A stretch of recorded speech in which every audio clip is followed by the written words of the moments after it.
نحمدہ ونصلی علی رسولہ الکریم اما بعد فاعوذ باللہ من الشیطان الرجیم بسم اللہ الرحمن الرحیم۔ السلام علیکم ورحمۃ اللہ وبرکاتہ۔ امید ہے آپ تمام سامعین خیریت سے ہوں گی۔ اللہ عز و جل ہم سب کو اپنی امان میں رکھے اور زیادہ سے زیادہ علم حاصل کرنے اور نیکیاں کرنے کی توفیق مرحمت فرمائے، آمین۔ الحمدللہ ہمارے حیض و نفاس کورس کے جو لیکچرز کا سلسلہ ہے وہ جاری ہے۔ آج انشاءاللہ عز و جل جو ہمارے لیکچر کا ٹاپک ہے، یعنی جو اس میں مسائل ہم ذکر کریں گے، وہ معلمات اور طالبات کا حیض کی حالت میں قرآن پڑھنے کیا حکم ہوگا، کہ وہ کس صورت میں جائز ہوگا اور کس صورت میں نہیں۔ تو انشاءاللہ یہ مسائل آج ہم جانیں گے، ذرا توجہ کے ساتھ سماعت فرمائیے گا، کیونکہ یہ ایک بہت عام مسئلہ ہے جو بہت زیادہ پوچھا جاتا ہے۔ بہار شریعت میں ذکر ہے کہ اگر معلمہ سانس توڑ توڑ کر قرآن کریم پڑھا سکتی ہیں، جیسے سورہ فاتحہ اگر پڑھائیں گی تو الحمد کہہ کر سانس توڑیں گی، پھر للہ کہیں گی، پھر ربل کہیں گی، پھر عالمین، اس طرح جو ہے وہ پڑھا سکتی ہیں، کسی خود بھی پڑھ سکتی ہیں اور اسی طرح سے جو ہے وہ معلمہ طالبات کو پڑھا سکتی ہیں، جیسے الحمد للہ رب العالمین، یعنی کہ ہم نے ہر لفظ پر سانس توڑا۔ تو معلمات اس طرح طالبات کو سبق دے سکتی ہیں، ٹھیک ہے۔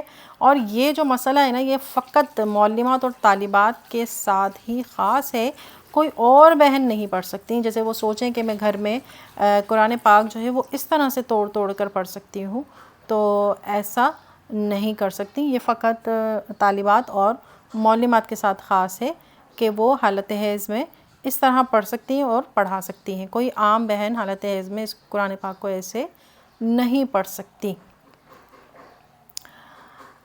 اچھا جی، اس کے بعد یہ ہے کہ معلمہ اور طالبہ کے لیے یہ حکم شرع بیان کیا گیا ہے۔ وہ بہنیں، یہ تو ہو گیا قرآن پاک کا حکم، اور پھر وہ بہنیں کہ جو اچھا اس کو چھونا بھی اس طرح سے یہ کہ جیسے ہم نے پیچھے ذکر کیا تھا کہ قرآن کپڑا وغیرہ رکھ لیں، اس کو اس طرح سے نہ چھوئیں، کہ یا تو پین سے پڑھیں، پینسل لے لیں، کوئی بھی چیز قرآن پاک پہ ہاتھ نہ لگے، ٹچ بھی نہ ہو۔ پھر وہ بہنیں کہ جو ناظرہ یا قاعدہ پڑھ رہی ہیں، تو وہ کس طرح پڑھیں گے اور انہیں کس طرح پڑھایا جائے گا؟ تو وہ جس طرح تختیاں ہوتی ہیں، آپ نے دیکھا ہوگا مدنی قاعدے میں کہ الگ الگ لفظ لکھے ہوتے ہیں قرآن پاک کے، تو وہ ایسی تختیاں ہیں کہ جن کے الگ الگ کلمات پہلے سے ہی موجود ہیں، ان کو الگ الگ کرنے کی ضرورت نہیں ہے۔ تو ایسی تختیاں جو ہیں وہ ایسے ہی پڑھیں گی، ان کو پھر توڑنے کی یا ان کو الگ الگ کرنے کی حالت حیض میں ممانعت نہیں ہے۔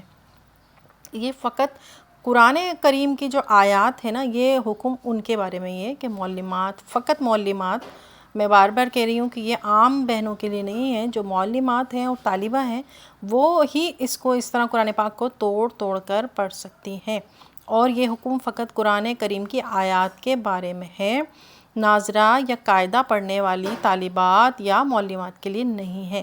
قاعدہ اسی طرح پڑھیں گی، توڑ کے نہیں پڑھیں گی، بس چھونے کا اس میں احتیاط کریں گی۔ اس کے بعد پھر کلمہ وغیرہ جو ہوتا ہے کہ حالت حیض میں کیا پڑھ سکتی ہیں کیا نہیں پڑھ سکتی، تو پھر دیکھیں گے 6 کلمے جو ہوتے ہیں وہ یاد کر سکتی ہیں۔ مدرسے کے حساب سے ہی میں آپ کو بتا رہی ہوں کہ مدارس میں اکثر کلمات وغیرہ 6 کلمے ہیں، ایمان مفصل ہے، ایمان مجمل ہے، یہ سب یاد کروایا جاتا ہے۔ تو 6 کلمات بھی ایسی حالت حیض میں یاد کر سکتی ہیں اور بلند آواز میں بھی پڑھ سکتی ہیں۔ ان کو توڑنا یا اس کو الگ الگ کر کے پڑھنا جائز نہیں، کیونکہ ان کا تعلق قرآن پاک سے نہیں ہے۔ ابھی میں نے آپ کو یہی بتایا کہ یہ چیزیں جو ہیں قرآن پاک سے جتنی بھی چیزیں تعلق رکھتی ہیں، تو آپ ان کو کیا کریں گی، توڑ توڑ کے ہی کلمات کو الگ الگ کر کے ہی پڑھ سکتی ہیں۔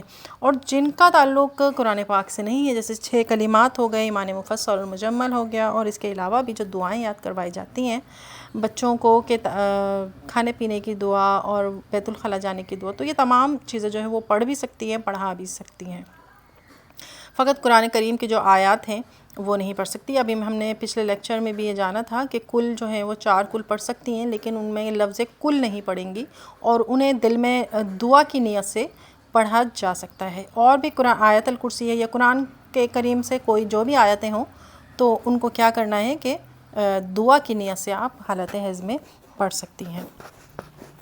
تو آج کا مسئلہ جو ہے وہ طالبات اور معلمات کے لیے تھا، تو امید ہے کہ آپ کے سمجھ آ گیا ہوگا۔ اگر اس سے ہی ریلیٹڈ کوئی آپ کا سوال ہو یا کوئی بات سمجھ میں نہ آئی ہو تو وہ آپ بے شک سوال کر سکتی ہیں۔